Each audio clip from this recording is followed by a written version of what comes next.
పరదేవత ఉన్నది, పరమేశ్వరుడికి నమస్కారం చేస్తుంది. సుబ్రహ్మణ్యుడు ఉన్నాడు, తండ్రికి నమస్కారం చేస్తాడు. ఎవరో ఒకరిని గురువు అని చెప్పడానికి అవకాశం ఉంటుంది. కానీ ఒక్క దత్తాత్రేయుల వారి విషయంలో మాత్రం ఒక పరమాద్భుతమైనటువంటి విషయం.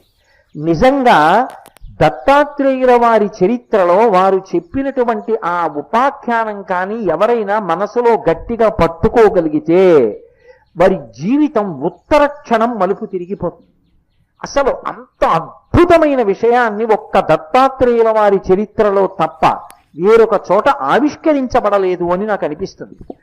ఒకప్పుడు వారు అవధూత సంప్రదాయంలో నేల మీద దిగంబరుడై పడున్నారు. ఆయన ఒక అరణ్యంలో నేల మీద పడుకుని ఉన్నారు. అంటే దత్తాత్రేయుల వారిగా ఏదో 3 ముఖాలతోటి 6 చేతులతోటి అలాగని కాదు. ఎందుకంటే అది తత్తతః రూపం ఉన్నప్పుడు మాలాం కుండీం